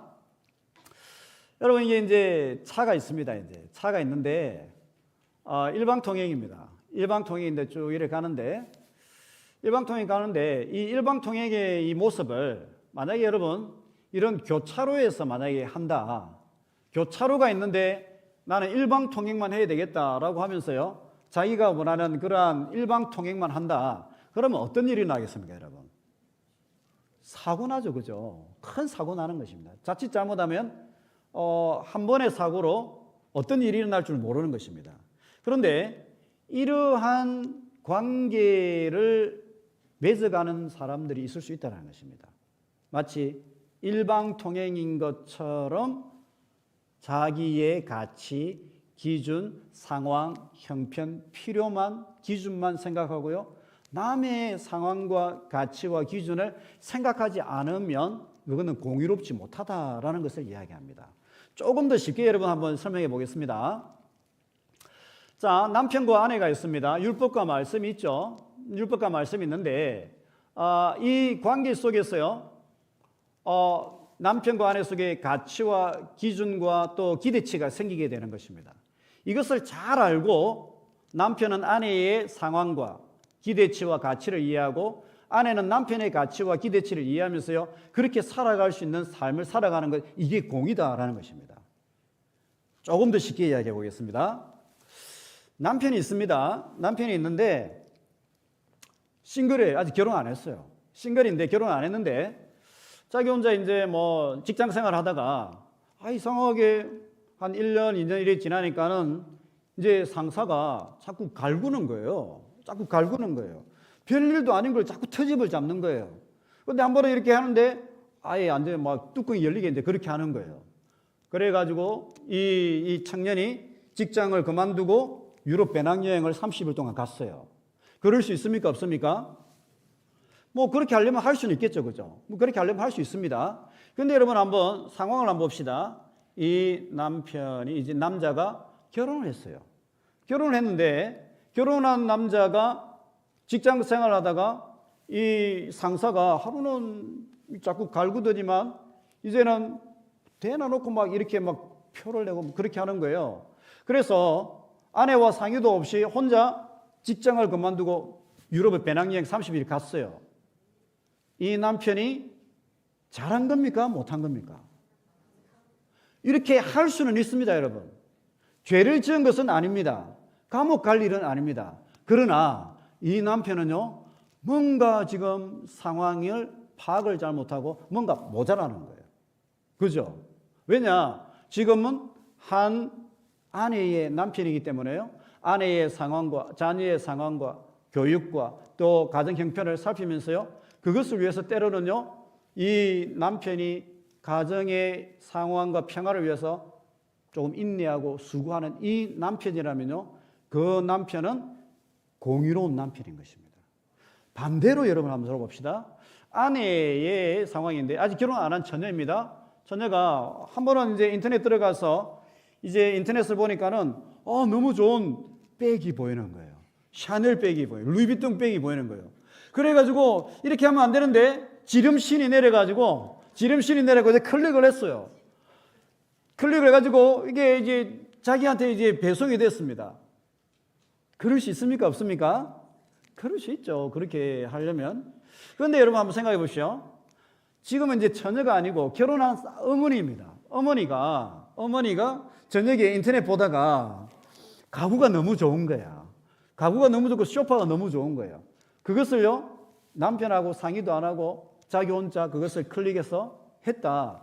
여러분, 그러면 그 어머니는 잘한 겁니까? 못한 겁니까? 죄를 지은 건 아닙니다, 여러분. 감옥 갈 일은 아닙니다. 그런데 그렇게 하면요, 뭔가 부족한 거예요. 부족한 거예요. 자, 여러분, 이 어머니가 자기는 이런 것 하고 싶지만은 남편의 사업도 생각하고 자녀의 교육도 생각하기 때문에요. 때로는요, 자기 하고 싶은 거 내려놔 놓고요, 조금 더 전략하고 아끼고 또한 이 가정이 잘 돌아갈 수 있도록 저축도 하고 이렇게 하면요, 그 어머니가요, 공의로운 어머니라는 것입니다. 이와 같이 여러분, 우리가 이 공동체를 이루어 가면서 저는 이제 가정이라는 이 테두리 속에 이야기했지만은 우리가 구역 모임 또는 교회 모임, 특별히 중직자, 재직자로서 모였을 때에는요, 우리가 나의 가치와 나의 기준과 나의 계획과 나의 목적만을 생각하면요, 일방통행이 되어가지고 때로는 부딪히거나 싸울 경우들이 허다하게 일어나는 것입니다. 그렇지만 우리가 이러한 나의 가치뿐만 아니라 상대방의 가치를 이해하고 그것을 볼 수 있다라면요, 그분은 공의로운 그러한 사람으로 나타날 수 있다는 것입니다. 그래서 우리가 조금 더 질문해 봐야 되는 것은, 그러면 나의 기대치와 기준과 가치 요구가 중요하냐, 상대방의 기대치와 기준 가치가 중요하냐? 그것은 다름이 아니라요, 나의 가치도 어떤 때는 내려놓을 수 없지만 상대방이 공동체가 이러한 기준과 가치와 기준이 있을 때에는 그것을 때로는 맞추어 줄 수 있고 수용해 줄 수 있는 그분이 공의로운 백성이고, 한 걸음 더 나가서요, 그런 분에게 뭐가 따라오느냐? 영광이 따라오는 거예요. 이사야서 말씀과 이 성경에는요, 이 공의로운 자들에게 하나님의 영광이 주어진다라고 이야기합니다. 때로는 어떤 때는 그렇게 하면 내 주장, 내 가치, 내 요구 이걸 해야 잘하는 것 같은데 그걸 내려놓으면 어떨 때 느낄 때는요, 내가 바보가 되는가? 내가 이렇게 해도 되는가? 이런 생각이 들 수도 있는데요, 자기의 요구와 가치와 목적을 내려놔놓고요, 자기의 형편을 조금 내려놔놓고 조금 희생하고 수고하고 헌신할 수 있는 그러한 모습을 가지면 그분에게 뭐가 따른다고요? 영광이 따르고요, 공동체가 부드러워지는 거예요. 공동체가 부드러워집니다. 우리가 말은 이렇게 하면 좀 그럴 것 같은데요, 실제로 집에서 해보면 쉽지 않아요. 저도 이렇게 말은 하지만 실제로 해보면 절대 쉽지 않습니다. 절대 쉬운 건 아닙니다, 여러분. 저도 이제 집에 가가지고 좀 평소 때보다도 좀 피곤할 적에 아내가 설거지 좀 해주세요, 이렇게 하면 예, 알겠습니다, 이렇게 하느냐? 거기에 그 말에 알겠습니다라고 이야기하는데 적어도 한 2, 3초까지 머릿속에 돌아가는 거예요. 이 대답을 어떻게 해야 되느냐, 이것을 해야 형편이 좋아질까, 평화가 유지될까, 아니면 이렇게 해도 괜찮을까, 쓰레기 좀 버려주세요 이렇게 얘기할 적에 예 알겠습니다 하면서 쓰레기를 축축축 해가지고 탁 버리느냐? 설거지. 근데 우리가 조금 생각해 보면 아내가 오직 힘들면 이런 부탁을 했을까라고 상대방의 형편과 상황이 이해되지 않습니까? 그러면 그 공동체가요 이제는 작동하기 시작하는 거예요. 상대방이 나를 이해하게 있구나 그것만 알아도 마음이 편해지고요 서로 마음이 소통하게 되고 공동체가 굴러가기 시작하는 거예요. 그래서 이것이 단순히 가정에서의 문제일 뿐만 아니라 조금 더 나아가면 구역장님과 구역 식구들, 우리 성도들과의 관계 속에서요 다 작동이 되는 거예요. 상대방의 마음이 어떨까? 상대방이 이런 마음이 있지 않을까라는 그것이 보이기 시작하면요 그분은 성숙한 성도이고 그분들을 통하여서 남은 자들로서 공동체의 무너진 곳들을 세워나가게 되고 그 공동체를 통하여서 하나님께서 일하시고 구원의 영광의 강치가 일어나는 빛을 발하는 그런 공동체가 된다는 것입니다. 그래서 여러분 이것이 얼마나 중요하냐면요 상대방의 가치를 한 번 더 생각할 수 있다라는 이것이 되면 그 성도가 하나님 앞에 정말 마음이 합한 자가 되는 거예요. 우리가 이 다윗과 사울을 한번 보겠습니다. 이스라엘 역사 가운데 초대 왕이 두 명 있는데 여러분 사울과 다윗인데 여러분 한번 이제 생각해 보세요. 사울도 하나님을 믿는 백성이었어요. 하나님을 믿는 사람이었고 그가 정치를 하고 또 하나님을 경배하고 찬양하였는데 그러나 사울의 생애를 통하여서 그의 생애 가운데에 평생을 통하여서 사울이 하나님의 가치와 하나님의 목적과 하나님의 기대치의 무게중심을 삶의 무게중심을 두었을까요? 아니면 자기의 가치와 자기의 정치와 자기의 미래의 삶의 무게중심을 두었을까요? 사울은요 하나님께 기도했다라는 표현이 없어요. 그는 자기의 정치와 자기의 나라를 위해서 일했던 사람입니다. 그런데 여러분 다윗을 한번 볼까요? 다윗은요 안 그랬어요. 그의 평생을 살아가면서 하나님을 예배하고 하나님을 경배할 적에 자기의 정치도 중요하고 자기의 미래도 중요하지만은요 다윗의 삶의 무게중심은요 하나님의 계획과 하나님의 가치와 하나님의 목적에 있었던 사람이에요. 그래서 그는 사도행전 13장 36절에 보면 그 세대에 하나님의 목적을 이루기 위해서 삶을 살아갔다라고 이야기합니다. 그래서 그 세대 가운데에 우리나라는 나의 나라가 아니라 하나님의 나라가 되어야 된다라는 그 영적인 깨달음을 가지고 시편 145편에 보면 왕이신 나의 하나님 내가 주의 이름을 높이고 영원히 주의 이름을 송축하리이다. 다윗이 자기가 왕인데 내가 왕입니다 에헴 이렇게 하는 것이 아니라 내가 왕이 아니라 하나님이 왕이십니다. 하나님이 높임 받으시고 하나님이 이 나라의 왕이 되어 주십시오 라고 하나님의 나라와 하나님의 왕되심을 선포하니까요 모든 백성들이 그 나라는 하나님의 나라구나 라는 것을 인정하면서요 하나님을 높이게 되는 그러한 역사라는 거예요. 하나님이 다윗을 보면서 너는 내 마음에 합한 자라 내 마음에 합한 자라 내 뜻을 이루는 자라라고 그렇게 이야기했던 것이죠. 그래서 여러분 우리가 동일한 예배를 다 드리고 앉아 있습니다. 여러분 이 교회에 다 주일 예배 드리면 다 한 자리에 앉아서 예배를 드리고 있지만은요 어떤 분들은 예배를 드리고 자기의 일상의 삶을 살아가고 또 사업을 할 적에 자기의 계획과 자기의 목적과 자기의 나라를 위해서 하나님을 예배하고 자기의 일상을 살아가는 사람이 있는가 하면 어떤 성도는 하나님의 목적과 하나님의 계획과 하나님의 기준을 위하여서 자기의 시간을 보내고 예배를 드리고 하나님 앞에 도와달라고 기도하면서요 그렇게 살아가는 성도가 있다는 거예요. 그러면 누가 영광을 경험하게 되고 누가 하나님의 구원을 경험하게 되느냐? 그것은 다름이 아니라 하나님의 목적과 공동체의 목적을 먼저 생각할 수 있는 그 성도가 구원을 경험하게 되고 영광을 경험하게 된다라는 것입니다. 우리가 이렇게 들을 적에는 할 수 있는 것 같은데 우리 기도해야 됩니다. 왜 그러냐? 연말 되면 교구 목사님을 통해서 구역장님 좀 해주십시오, 순장님 좀 해주십시오 이렇게 연락 오면 난 못합니다.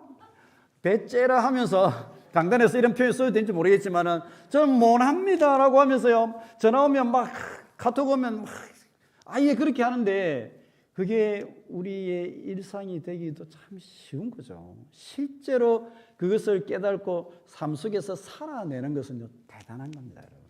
우리가 그런 영적인 민감함을 가지고 의로운 백성으로 살아갈 수 있도록 공동체의 형편과 상대방의 형편은 어떤 것인지 그것을 한번 볼 수 있는 안목을 가지고요 그렇게 신앙생활을 하게 되면 공동체가 하나님 나라가 임하게 되고 새 창조를 경험하게 되고 무너졌던 곳들이 재건되는 그러한 역사가 일어나게 될 줄로 믿습니다. 예.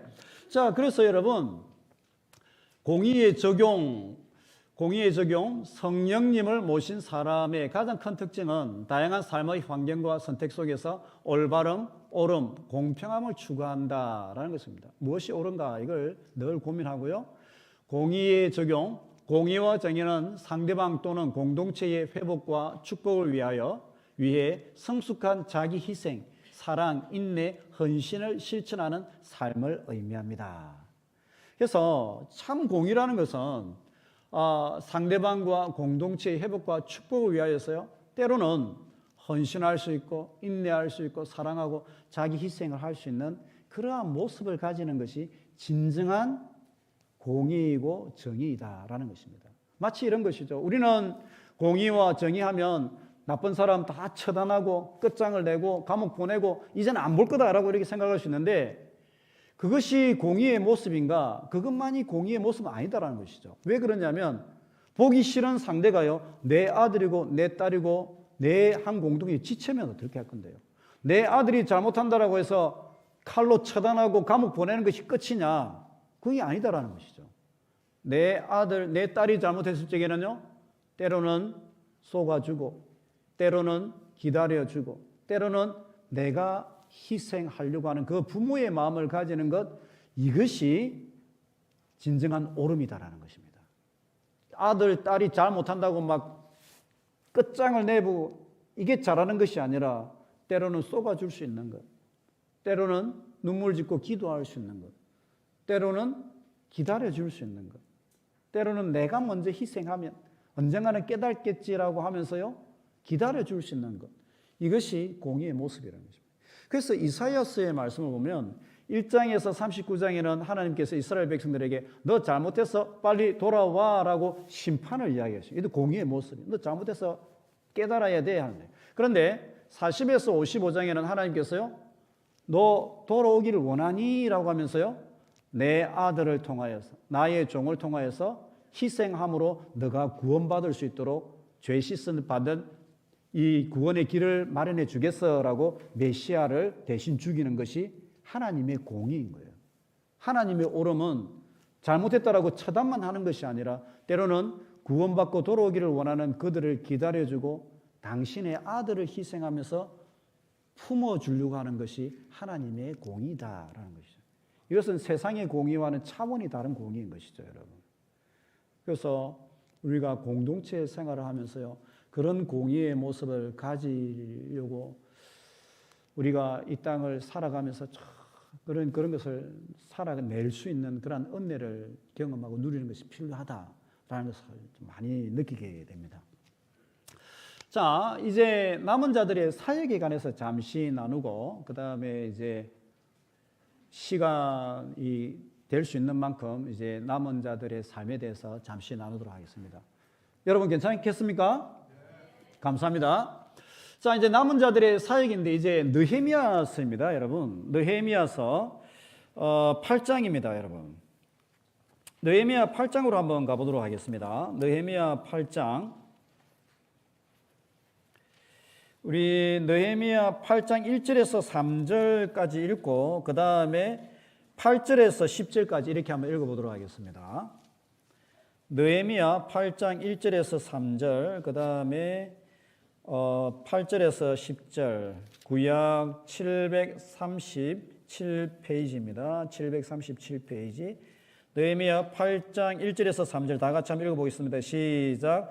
이스라엘 자손이 자기들의 성읍에 거주하였더니 일곱째 달에 이르러 모든 백성이 일제히 수문 앞 광장에 모여 학사 에스라에게 여호와께서 이스라엘에게 명령하신 모세의 율법책을 가져오기를 청하매 일곱째 달 초하루에 제사장 에스라가 율법책을 가지고 회중 앞 곧 남자와 여자나 아라들을 모은 모든 사람 앞에 이르러 수문 앞 광장에서 새벽부터 정오까지 남자나 여자나 알아들을 만한 모든 사람 앞에 읽음에 뭇 백성이 그 율법책 귀에 귀를 기울였는데 8절, 9절, 10절 읽겠습니다. 시작.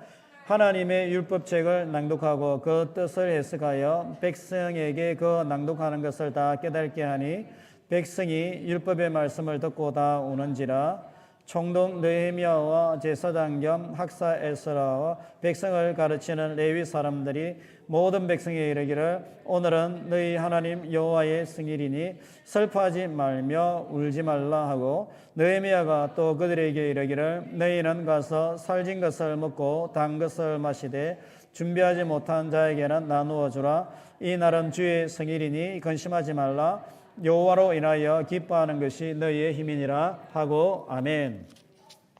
예, 여러분 이 느헤미야 8장은 이 포로기 이후에 이제 이스라엘 백성들 유다 백성이 다시 예루살렘을 재건하고 공동체를 재건하면서 영적인 부흥을 일으키는 그러한 장면을 보여주고 있습니다. 8장 1절 말씀 보면 일곱째 달이라고 이렇게 이야기하는데 이 일곱째 달은 이스라엘 종교력으로 말하면 정월 초하루 1월 1일을 이야기합니다. 그러니까 우리 이제 1월 1일 음력 1월 1일인 것처럼 음력설인 것처럼 이 이스라엘 백성들이요 정월 초하루에 다 같이 수문 앞 광장에 모여서 하나님의 말씀을 들으면서 이제 사역하는 모습을 보여줍니다. 여러분 8장 1절에서 3절 또 8절에서 10절을 보면서 이 에스라 느헤미야 8장에 있는 이 예배가 모세 시대의 예배와는 세 가지 큰 차이점이 있습니다. 이 모세나 솔로몬 성전 성막 시대의 제사와 이 방금 우리가 얘기했던 느헤미야에 나타난 이 예배가요 세 가지 면에서 큰 차이점이 있습니다. 어떤 차이점이 있는지 여러분 혹시 좀 캐치가 되시겠습니까? 큰 차이가 있습니다. 한 1절만 봐도 세 가지 차이가 탁 나타납니다, 여러분. 모세나 솔로몬 시대 때 성전 또는 성막 시대의 제사와 이 느헤미야 포로 후기의 시대의 이 예배가 틀려요. 어떤 면에서 틀리겠습니까? 세 가지. 자, 첫 번째 우리 한번 말씀을 잘 한번 말씀해 주십니까? 제사. 예, 제사 짐승으로 드렸던 제사가 이제는 바뀌어서 뭐로 바뀝니까? 말씀을 해석하고 듣는 예배인 거죠, 그죠? 그래서 과거에는 짐승의 피로 예배를 드렸는데 여기는 이제 말씀을 해석하고 말씀을 들음으로 예배를 이제 드리는 겁니다. 두 번째 차이점 뭘까요? 장소가 어떻게 틀립니까? 그렇죠. 수문 앞 공연. 과거에는 백성들이 이제 남자만 예배를 드렸어요. 성막이나 성전에서. 여기는 수문 앞 광장에서요. 말씀을 알아들을 수 있는 모든 남녀노소 다 함께 모여서 예배를 드리는 거죠. 이게 포로 시기를 지나면서 이제는 남자만 예배 드려서는 아니다. 이렇게 해가지고는 안 되고 모든 말씀을 알아들을 수 있는 사람들은 다 함께 모여서 하나님을 예배해야 된다라는 것입니다. 세 번째 차이가 뭐겠습니까, 여러분? 세 번째 차이가 뭐겠습니까, 여러분? 제사장의 호칭이 조금 달라집니다. 제사장의 호칭이 뭐로 달라집니까? 학사 에스라, 학사 겸 제사장이라고 하죠. 그래서 이제 포로 시기를 거치면서 이스라엘 백성들 가운데에 지혜자들이 생기게 되고 또 말씀을 전문적으로 해석하게 되는 학사 계층들이 일어나게 됩니다. 그래서 이 에스라와 같은 말씀을 전문적으로 해석하는 이 분들이 정말 혼탁하고 혼란스러운 그 이스라엘 백성들, 어디로 가야 할지 모르는 그 백성들에게 말씀을 가르쳐서 부흥과 개혁의 운동을 일으키게 되는 것입니다. 그래서 이 남은 자들이 돌아와서 이제 재건 운동을 일으키고 사역을 하게 되는데 먼저는 에스라가 말씀을 선포함으로 그 공동체에 부흥이 일어나게 됩니다. 말씀을 선포하게 될 적에 7절, 8절에 보면요. 모든 백성이 다 울었더라. 다 울었더라라고 이야기합니다. 이 말씀 선포가 그만큼 중요하고 그 다음에 이제 배후에서 섬기는 사람들이 있습니다. 여기 보면 5절, 6절에 보면 마떼아디아부터 여러 사람들이 있는데 가장 대표적으로는 누가 있느냐? 느헤미야라는 인물이 있습니다. 느헤미야라는 인물이 에스라의 배후에서 이 에스라의 말씀 선포 사역을 도와주고 백성들에게 오늘은 울지 말고 우리가 함께 여호와를 의지하는 것이 우리의 힘이다라고 하면서 그 백성들을 이끌어가는 그러한 모습이 있는 것이죠. 자, 여러분 보면 참 에스라는 오늘 우리 시대의 목회자의 모습을 보여주고 있고 느헤미야는 오늘 우리 시대의 장로님들이나 교회 중직자들의 모습을 우리에게 보여주고 있습니다. 무엇입니까? 목회자와 중직자가 하나가 되어가지고요 하나님 나라를 공동체를 섬기고 세워가니까요 모든 백성들이 은혜를 받고 감동을 받아서 울면서 신앙 고백이 회복되는 모습을 이 장면이 보여주고 있습니다. 그래서 여호와를 의지하는 것이 우리의 힘이라 10절 말씀에 여호와를 의지하는 것이 우리의 힘이라라고 하면서요 여호와 하나님을 이 공동체가 다시금 붙들고 의지하고 믿음과 신앙이 회복되어지는 그런 모습을 보여주고 있는 것이죠. 그래서 우리 공동체의 이 아름다운 하모니와 연합은 목회자와 또 교회의 중직자들을 통하여서요 성도들에게 은혜의 눈물을 흘리게 하는 것, 신앙 고백이 회복되게 하는 것, 그들에게 정말 삶이 회복되고 의지해야 될 것이 어디인지 모르는 그들에게요 여호와를 의지함으로 새 힘과 은혜와 감동과 눈물을 흘리게 하는 것, 이것이 교회의 목적이다. 교회의 목적이 되어야 된다라는 것을 이야기하고 있는 것입니다. 예. 자, 그러면 여러분 우리가 이 느헤미야 이 말씀에 보면 느헤미야가 이렇게 이야기합니다. 내 하나님이여 나를 기억하사 복을 주옵소서. 느헤미야 13장 31절에 보면 31절에 보면 이렇게 이야기하고 있습니다. 여러분 느헤미야 13장 31절 한번 다 같이 한번 볼까요? 자, 다 같이 읽어보겠습니다. 시작. 또 정한 기한에 나무와 처음 익은 것을 드리게 하였사오니 내 하나님이여 나를 기억하사 복을 주옵소서. 아멘. 느헤미야가요 제일 마지막 구절에 에스라와 또 느헤미야 백성들을 위해서 수고하고 헌신한 이 수고를 하나님께서 기억하여 달라고 기도하는 거예요. 세상 사람들 또는 우리 공동체의 다른 분들은 그런 수고와 헌신을 기억하지 않지만은 하나님은 우리의 수고와 헌신과 눈물을 지켜보신다라는 것입니다. 그리고 지켜보실 뿐만 아니라 그들에게 축복하신다라는 것을 이야기합니다. 이 기독교의 역사를 통하여서 볼 적에 누가 하나님에게 기억되고 백성들 가운데 기억되는 사람들인가? 여러분 누가 기억되겠습니까? 권력을 가진 사람, 지위와 명성을 가진 사람, 또 능력을 가진 사람이 기억될까요? 그런 사람이 기억되는 것이 아니라요. 에스라와 느헤미야와 같은 사람이 기억된다는 것입니다. 무슨 말이냐면 에스라는 바벨론에서요 대학 총장과 같은 인물이었습니다. 굳이 이스라엘 땅에 돌아와 가지고 고생하지 않아도 되는 인물입니다. 느헤미야는 정치적으로 성공한 사람입니다. 왕의 수를 맡았던 최고의 권력을 가진 그러한 인물이었습니다. 그러니까 미래가 보장되었던 그러한 인물인 것이죠. 굳이 이 폐허가 된 이스라엘 땅에 와가지고 그렇게 오해받으면서 고생하면서 또 위협을 느끼면서 그렇게 살 이유가 없는 인물입니다. 그런데 이 사람들은요 공동체를 위하여서 기꺼이 수고하고 헌신하는 것을요 감사하게 생각하게 된 것입니다. 감사하게 생각하면서요 끝에 가서 하나님, 세상 사람들은 모르고 또 내 주변에 있는 우리 이웃들 다른 성도들은 모르지만은 하나님은 저를 기억하여 주셨어요. 축복하여 주시옵소서. 이게 마땅합니다. 이러한 성도들, 이러한 사역자들을 하나님께서 기억하시고 축복하신다라는 것을 우리에게 이야기하고 있는 것입니다. 여러분, 그러면 우리가 한 가지 질문해 봐야 되는 것이, 왜 이분들은 굳이 그렇게 생고생을 하면서 그렇게 수고와 헌신을 마다하지 않았는가? 왜 그렇게 했겠습니까, 여러분?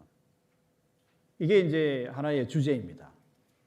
왜 이분들은 에스라와 느헤미야 안락한 삶을 가지고 있었고, 명성도 있고, 지위도 가지고 있었고, 평안하게 잘 살면 되는데, 왜 굳이 폐허가 된 이스라엘 땅에 들어와 가지고 먼지 구덩이에 이렇게 누워 자면서 삶 속에서 오해를 받아가면서 죽음의 위협을 받으면서 그렇게 굳이 고생을 했냐는 것이죠. 여러분 같으면 그렇게 하시겠습니까? 굳이 그렇게 하지 않아야 되는데 이 사람들은 굳이 이 길을 택했다라는 거예요.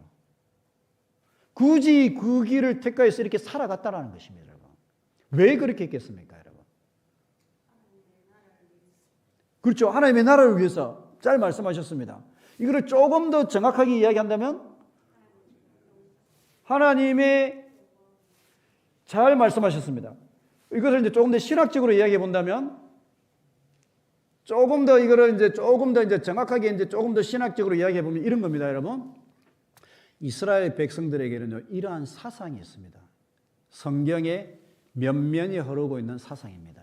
내용입니다. 그건 뭐냐면요, 이겁니다. 고엘, 나는 중보자가 되겠다라는, 내가 이 삶을 택하겠다라는 것입니다. 나는 평안한 삶, 안락한 삶, 내 영광을 누리는 삶, 좋은 침대에서 자는 삶, 그렇게 살 수 있지만 나는 이걸 택할 거야 라고 하면서요, 이 삶을 택한 거예요. 여러분, 우리나라에 고엘, 중보자라는 개념이 있습니까? 우리나라에는 중보자라는 개념은 없고 중개인은 있습니다. 중개인, 대표적으로 복덕방, 집을 찾는 사람과 파는 사람 연결해가지고 여기서 돈 받고 저기서 돈 받고, 아니면 연예인 브로커들, 이 드라마와 연예인을 연결시켜주는 이런 브로커들이네. 근데 이제 이 중보자는 그런 개념이 아니고요, 뭘 이득을 받는 것이 아니라 자기가 가진 것을 가지고 삶의 위협과 어려움과 고난에 처한 사람들을 기꺼이 도와주고 수고할 수 있는 그 사람들을 중보자다라고 그렇게 이야기하는 거예요. 중보자라고. 그래서 이 중보자라는 것은 어떤 거냐면요, 이런 거예요. 친족 가운데에 그를 구속해 주는 일을 구약 성경에서는 고엘이라고 합니다. 고엘은 히브리어로서 이 어근의 원뜻은 친족의 역할을 통하여 자기 친족을 곤란과 위협에서 구속하는 일을 의미합니다. 내 동생이 그렇지 않아도 가정 형편이 어려운데 그 해에 흉년이 너무 크게 들어버린 거예요. 너무 흉년이 크게 드니까 살기 위하여서 땅을 팔아서 먹고 살아야 되는 거예요. 그것도 안 되니까는 자기 딸을 다른 집에 노예로 파는 거예요. 자, 여러분, 땅도 팔죠. 자기 자녀도 노예로 팔았죠. 그 다음에는 어떻게 삽니까? 살 수가 없는 거예요. 살 수가 없는 거예요. 그것을 이제 형이나 또는 또 다른 동생이 지켜보고 있는 거예요. 그때에 모른 척 하는 것이 아니라, 내가 우리 동생이 저렇게 힘든 거 보니까 내가 조금 여유가 있으니까 내가 돈을 조금 내가지고 땅을 되사주고 또 노예로 팔렸던 그 조카를 다시 데리고 와서 자유케 해가지고요, 다시 집으로 되돌려주는 그 사람을 중보자라고 하는 것입니다. 구약 성경의 가장 대표적인 중보자가 누굽니까, 여러분? 보아스. 그죠, 보아스죠. 엘리멜렉 가문이 완전히 이제 망가졌잖아요. 모압으로 내려가고 이렇게 해가지고 남자 다 죽어버리고 이렇게 하니까 그때에 엘리멜렉 가문의 이 미망인 룻과 나오미를 위해서 보아스가 좀 힘이 있었어요. 재력도 있었어요. 그래서 이 룻과 나오미 옛날 그 엘리멜렉 가문에 땅을 사서 주는 겁니다. 땅을 사서 주고, 그리고 룻과 이 보아스가 결혼해서 자녀를 낳음으로 이 가정이 일어날 수 있도록 해주는 거예요.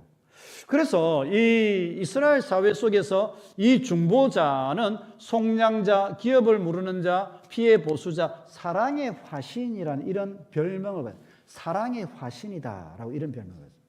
그래서 남이 잘 되고 우리 친족이 잘 되게 하기 위해서 내가 기꺼이 수고하고 희생하는 이러한 삶을 포기하지 않고 때로는 내려놓고 때로는 내가 지불하고 때로는 내가 갚아주고 이렇게 하는 것, 또 자녀가 없을 때는 자녀를 생산할 수 있도록 이렇게 수고하는 이것을요, 사랑의 모습으로 공동체를 살리는 모습으로 이렇게 한다는 것이죠. 참 우리나라에는 이러한 개념과 정반대되는 속담이 하나 있습니다, 여러분. 그게 뭔지 아십니까? 어떻게 그리 잘 아세요? 사촌이 땅을 사면 배가 아프다는 거예요. 사촌이 땅을 사면 배가 아프다는 거예요. 그런데 여러분, 우리나라에는 그런 속담이, 저는 우리나라에 그런 속담이 없어져야 된다고 생각합니다. 그런데 이스라엘은요, 남이 잘못될 때에 내가 기꺼이 수고하고 희생하고 헌신하여서 그 어려움과 위기에 처한 가정이 다시금 회복되고 살아나는 것을 바라보는 것을요, 삶의 기쁨으로 여기고 영광으로 여기고 그렇게 사는 것을요, 그들은 기꺼이 택한다라는 거예요. 왜 그러면 그들은 그렇게 하겠어요, 여러분? 왜 그러면 그들은 그러한 고난을 기꺼이 선택하는 삶을, 그 어려움에 뛰어드는 삶을 그렇게 선택하겠어요? 왜 그러냐? 그들은요, 하나님을 알기 때문에, 하나님을 믿기 때문에, 예수님을 알기 때문에, 예수님을 믿는다라는 것은요, 예수님이 우리의 중보자가 되시고 우리의 속량자가 되셔서 하나님께서 당신의 사랑하는 아들을 희생하심으로 구원을 이루었던 것처럼, 우리를 살리셨던 것처럼 나도 내 주변에 있는 어려움에 처한 자들을 볼 적에 기꺼이 희생할 수 있는 삶을 내가 택하려고 하는 것. 왜 그러냐? 나는 그리스도를 알기 때문에, 나는 하나님을 알기 때문에 내가 그것을 선택할 수 있다라는 거예요. 그래서 우리가 하나님을 믿음에도 불구하고 우리는 때로는 너무 가벼이 신앙생활을 하는 것이 아닌가라는 생각들을 하게 되는 것입니다. 하나님을 믿는다라는 것은 때로는 중보자의 삶을 통하여서 다른 이가 잘 되게 하고 위기와 곤란과 환난에 처한 자들을, 그들을 돕고 그들을 살려내는 삶을 바라보고 그것을 기쁨으로 여기는 삶이라면, 내가 때로는 이 낮은 자리에 임할 수 있는 그 모습을 살아내려고 하는 것, 이게 복음이다라는 것입니다. 이게 그리스도인의 영광이라는 것입니다. 이게 아름다운 삶이다라는 것을 그들은 믿는다라는 거죠. 그렇게 고엘로서 살아갈 적에요, 자기도 살지만은 다른 이들 살고요, 공동체도 함께 살아가는 거예요. 그러니까는 이스라엘은 이런 전통이 있기 때문에 세계 최고의 나라가 되었다라고 볼 수 있는 거예요. 역사가 그걸 증명해 주고 있는 것이죠. 자, 여러분, 예수님은 범죄로 인해 바벨론 포로로 팔린 이스라엘 백성들을 자신의 생명값으로 죄를 사고 바벨론 포로에서 구속한 신적 고엘이십니다. 예수 그리스도가, 하나님도 고엘이시고요, 예수 그리스도도 고엘이라는 거죠. 그래서 성경에 많은 사람들은 고엘로 살았습니다. 보아스, 다윗, 모세, 에스더, 에스겔, 에스라, 느헤미야.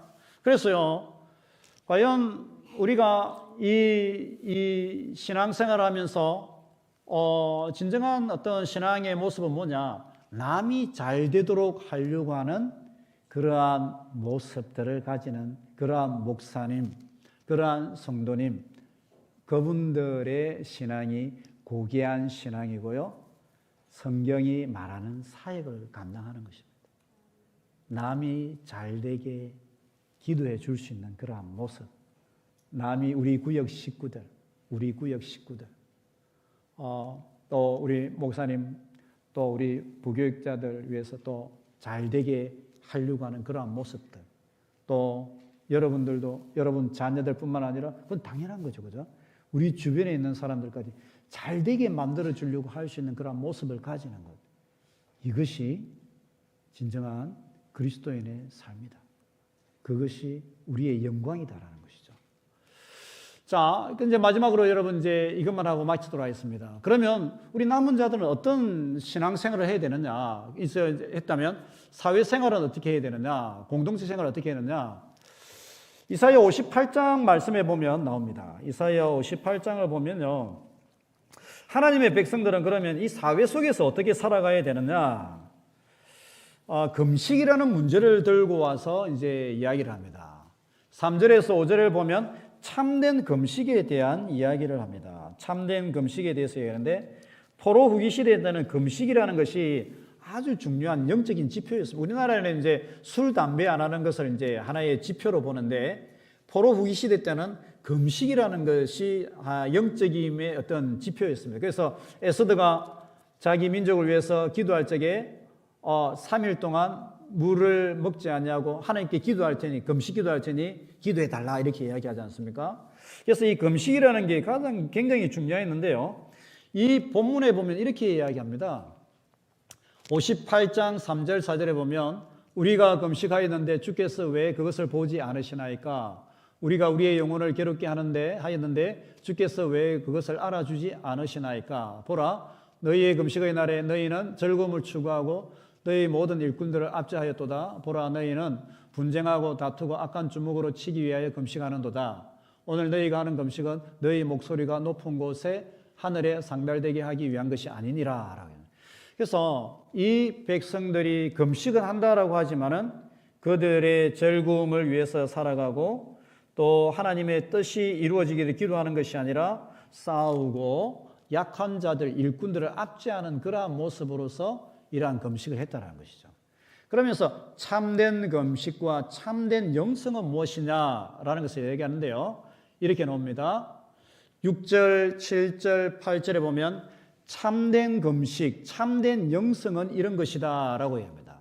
흉악의 결박을 풀어주며 멍에의 줄을 끌어주며 압제당하는 자를 자유하며 모든 멍에를 꺾으며 줄인 자에게 내 양식을 나누어주며 유리하는 빈민을 지배드리며 헐벗은 자를 보면 입히며 골육을 피하여 스스로 숨지 아니하며 멍에와 손가락질과 허망한 말을 제하여 버리고 줄인 자에게 내 심정이 동하며 괴로워하는 자의 심정을 만족하게 하며 이러한 모습이 참된 영성이고 참된 금식이다. 사회생활 속에서 이렇게 해야 된다라는 것이죠. 특별히 우리 사회 속에서 약자들을 향한 배려를 가지는 모습이 참된 영성의 모습이다라고 이야기하는 것입니다.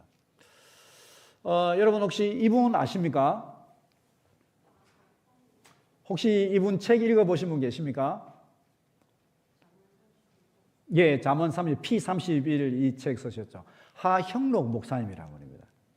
이 고시인의 이제 삼일교회의 하병국 목사님의 아드님이십니다. 근데 이제 이분이 이제 미국의 유펜 아이비리그원 오고 이제 팀 하스라는 회사를 설립을 합니다.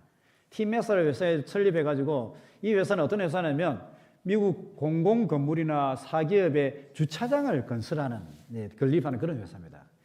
근데 이제 이 팀 하스라는 회사가 얼마나 유명했던지 이분이 나중에는 이제 오바마 자문위원까지 되고 오바마 정부의 자문위원까지 되고요. 또 미국의 젊은이들이 가장 가고 싶어하는 회사가 이 회사인 거예요. 미국의 회사에서 미국 젊은이들이 가장 가고 싶어하는 회사가 이 회사라는 거죠. 그러니까 얼마나 이제 이분이 정말 하나님 앞에서 기업을 하지만 사회 속에서 기업을 하지만은 하나님 앞에 올바르고 정직하고 사회에 정말 도움이 되는 그런 회사를 설립하기 위해서 몸부림쳤는가 이제 그것을 보게 되는 것입니다. 근데 이제 제가 이제 이분 책을 읽어봤습니다. 책을 읽어봤는데 이 P31이라는 그 책입니다. 이분이 정말 인생이 정말 드라마틱합니다, 진짜. 여러분 한번 읽어보시기 바랍니다. 드라마틱한데 아버지 따라서 미국 가가지고 거기서 이제 정말 고생하면서 공부해가지고 아이비리그 유펜에 들어갑니다. 건축 이쪽으로 이제 공부를 해가지고 젊을 때에 이제 건축 회사에 이제 들어가가지고 승승장구하다가 이제 중력, 이제 높은 위치에까지 오르게 됩니다. 그래서 이제 뭐 굉장히 이제 부도 쌓게 되고 돈도 많이 벌고 이제 그렇게 하는데 한 번은 운전을 해가다가 심장 쇼크가 온 거예요. 심장 쇼크가 와가지고 미국 고속도로 한 중앙에 서가지고요 깜빡깜빡 불 켜놔놓고 거기서 앰뷸런스 올 때까지 기다려야 됩니다. 자칫 잘못했으면 이제 뭐 뒤에서 들이받으면 그대로 이제 뭐 천국 가는 거죠. 그렇게 가는 건데 구사일생으로 이제 병원 가가지고 진단을 받아보니까는 심장을 이제 이식 받아야 된다는 거죠. 심장 이식 받아야 된다. 심장 이식을 이제 기다리면서 기도하는 가운데에 그간 이제 자기의 마음속에 있던 소원이 하나님 다시 한번 저에게 생명을 주신다면 제2의 인생을 주신다면 정말 제가 사회 속에서 하나님 나라를 위해서 아름다운 기업을 세우고 사회에 환원하는 그런 기업을 세우겠습니다. 정직한 기업을 세우겠습니다. 모범이 되는 기업을 세우겠습니다. 하나님 한 번만 살려주신다면 이렇게 하면서 기도하면서 성경책 읽고 이 병원에서 그렇게 생활하였습니다. 이제 몇 달 있다가 이제 심장이 맞는 게 와야 되니까는 심장이 이제 딱 발견돼 가지고 찾아가지고 의사 선생님을 찾아와 가지고 좋은 심장이 왔다고, 좋은 심장 왔으니까는 수술 받도록 하자라고, 수술 받도록 하면 된다 이렇게 해야 하는데, 근데 이제 의사 선생님이 나가면서 대뜸하는 말 한마디가, 그런데 너 옆방에 있는 저 환자 오늘 수술 안 받으면 죽어, 이 말을 하고 가는 거예요. 그저 수술 받자라고 이렇게 말하고 끝나면 되는데 그 말만 하는 것이 아니라 저 옆방에 너보다 더 급한 사람이 있어, 너 심장 저 사람 주면 어떻겠니, 이 말을 슬쩍이 돌려서 너보다 더 급한 사람이 있어 이렇게 이야기하는 거예요. 그저 뭐 가면 되는데 그 말 한마디를 툭 던지는 거예요. 여러분 같으면 그 심장 주겠어요? 여러분 같으면 그 심장 주겠어요? 나가는 의사를 붙드는 것입니다. 딱딱 이렇게 해가지고 I wanna give my heart to him 이렇게 내 심장을 그 사람에게 주겠다. 그 심장을 죽었어요. 그 사람은 살아나는데 이 하형록 목사님은 그날 저녁에 쇼크가 와가지고 쓰러집니다. 근데 정말 하나님의 기적적인 그러한 어떤 은혜로 좋은 심장은 아니고요, 낡은 아주 조금 이제 나이 드신 분의 심장을 이식받게 돼가지고 이제 이분이 이제 퇴원을 하게 됩니다. 퇴원을 하게 되고 이제 팀 하스라는 회사를 설립을 해가지고 이제 이렇게 이제 P31이라는 책을 쓰게 되었던 것이죠. 이 책에 보면 이 팀 하스, 이 하형록 목사님이 이끄는 회사는 큰 특징이 몇 가지가 있습니다. 큰 특징이 있는데 첫 번째는 뭐냐면 이윤 추구가 아니라 고귀한 일을 하는 것이 목적이다. 내가 돈벌이를 잘 해가지고 이 사회 속에서 내 부를 채우는 것이 목적이 아니라 사회에 환원하고 사회에 도움이 되는 회사를 설립하는 것이 내 목적이다라고 하는 것입니다. 자, 그래서 두 번째로 큰 특징이 뭐였냐면요, 남은 재정은 연말이 되면 직원에게 돌려주는 그러한 시스템이 있습니다. 그래서 올 초에 예산을 세우고 예산을 쭉 세우다 보면 뭐 모자라는 때도 있고 남는 때도 있지 않습니까? 남으면 여러분 어떻게 하겠습니까? 남으면 다음 해로 넘기든지 아니면 사장이면 in my pocket, 내 포켓에 내 주머니에 넣을 수도 있지 않습니까? 그런데 이분은 그렇게 하지 않아요. 그렇게 하지 않냐고? 직원들의 n분의 1을 나누어서요, 그 돈을요 다 나눠주는 거예요. 그러니까 직원들이 안 떠나죠. 그 회사는 다 나누어주는 거예요. 자, 여러분, 그러다 보니까는 이 회사는요, 이 직원들이 정말 복지라든지 이 삶이 이 회사에 가면 내가 대우를 받는다라는 그런 느낌이 있는 거예요. 그리고 세 번째로 큰 특징이 뭐냐면 월급의 일정 부분을 저축해서 위기 상황에 직원들을 보호하는 것이 특징입니다. 몇 년 전에 거제도에 경기가 안 좋아가지고 삼성도 그렇고 대우도 그렇고 몇만 명을 잘랐습니다. 몇만 명을 자르니까 거기에 있던 가족들까지 해가지고 다 다른 지역으로 옮겨서 그렇게 이동을 했는데 이 회사는 그렇게 하지 않는다. 평소 때의 월급의 10분의 1 아니면 일정 부분을 떼어서 따로 저축을 해가지고 어려움이 있을 적에 그 직원들을 보호하고 그것으로 그들을 먹이고 살려는 것. 이것이 우리 회사의 기업 윤리다라고 이렇게 한 것입니다. 그렇기 때문에 어려움이 있을 적에, 그리고 회사에 주문이나 수주가 들어오지 않으면 어떻게 하느냐면요, 이 목사님이 나갔어요. 지금 우리가 이 회사가 어려움에 처했는데 함께 기도합시다. 하나님의 도움으로 좋은 이 주차장 건축 자리가 나올 수 있도록 함께 기도합시다라고 그러면 불신자들도 이 목사님의 이야기 듣고 함께 기도하는 그러한 은혜가 있는 회사가 된 것입니다. 자, 이렇게 해가지고요. 두 번째 이분이 심장 수술을 받게 되고 세 번째 수술을 받아야 될 그러한 상황이 되었습니다. 자기 이제 심장이 안 좋으니까 두 번째 수술을 받고 다시 몸이 안 좋아가지고 수술을 받아야 되는데 미국 법으로 심장을 두 번까지 이식은 할 수 있는데 세 번까지 이식은 못 하는 거예요. 세 번까지 이식 못 하는 거예요.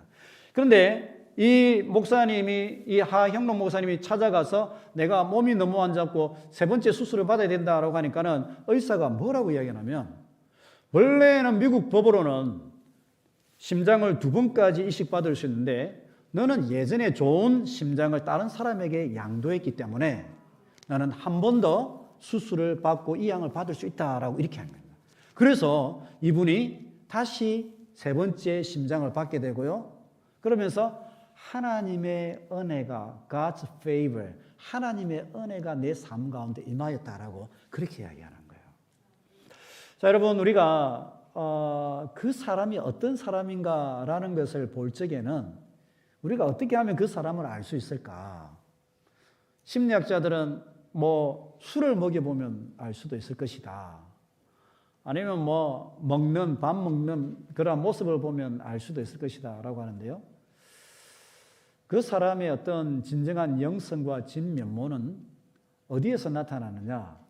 약자를 대하는 태도를 보면 알 수가 있습니다. 약자를 대하는 태도.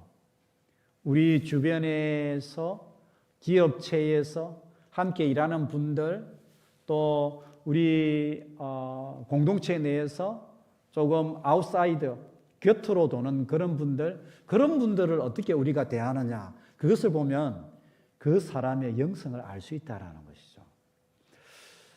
이 티마스 목사님은요, 자기의 직원들을 향하여서 그들과 함께 보호하고 그리고 이윤을 함께 나누는 그러한 모습을 통해 가지고 하나님을 섬기는 사람들은 이러한 기업체를 세웁니다라는 하나의 모델을 세운 그러한 일을 하게 되었던 거죠.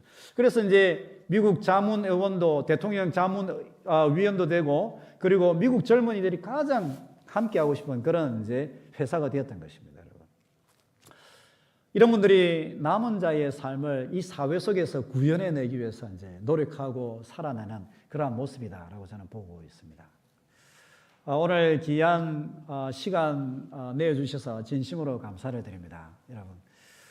남은 자들의 삶과 예배와 또 사역, 이러한 사역들이 있을 적에 공의를 구현하는 그러한 모습이 있을 적에 거기에 하나님의 영광이 임하는 얼굴에 광채가 나는 그러한 은혜가 임한다라고 그렇게 이야기합니다. 저는 우리 이삭교회의 모든 재직들 여기 함께 하신 모든 분들 위해 이러한 남은 자의 영성 그리고 공의 또 삶의 모습을 통하여서 여러분의 가정과 삶 속에 하나님의 영광이 임하게 되시기를 진심으로 축복합니다.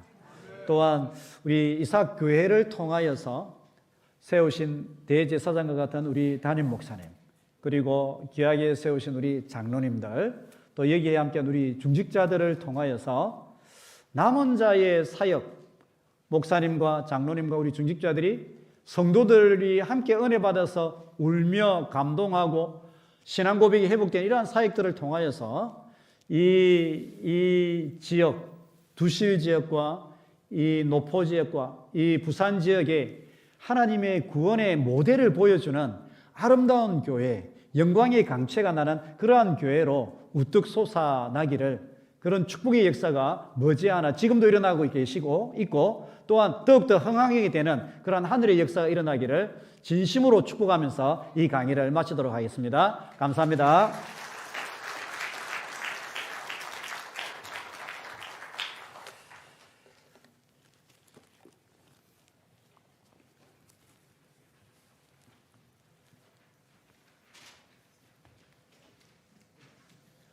네, 한 번 더 하나님께 영광의 박수 올려드리겠습니다. 네, 저는 이 시간은 함께 기도하겠습니다. 이렇게 시간이 지났지만 함께 기도하면서 주신 말씀을 붙잡고 주신 감동을 품고 우리가 기도로 하나님께 좀 구했으면 좋겠습니다. 하나님, 우리 교회가, 우리 가정이, 우리 인생이 하나님께서 남겨두신 그 남은 자의 예배가 되길 원하고 남은 자의 사역과 그런 삶이 되기를 원합니다. 그런 일들이 일어나는 나의 가정이 되게 하여 주시고 인생이 되게 하여 주시고 우리 이삭교회가 되게 하여 주시옵소서. 시간 함께 그리고 주님 한번 찾고 기도하겠습니다.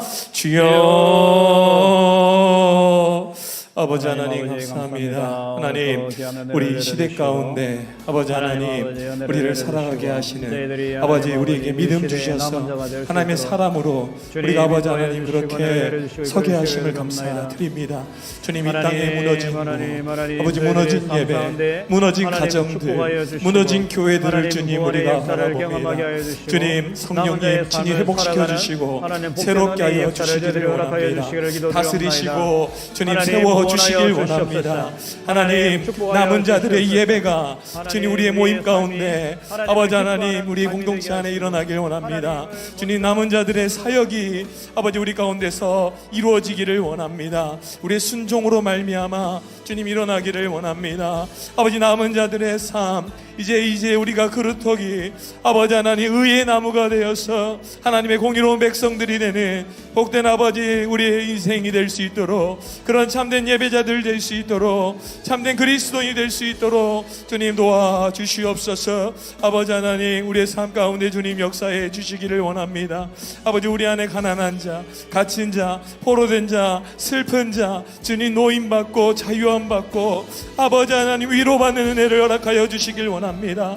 그 일을 아버지 우리 공동체를 통해서 아버지 세워주신 직분자들을 통해서 아버지 하나님 사랑방을 통해서 하나님 예배 때마다 우리 모일 때마다 아버지 하나님 우리가 나아갈 때마다 주님 일어나게 하여 주시길 원합니다. 주님 섬기는 자들로 나아가길 원합니다.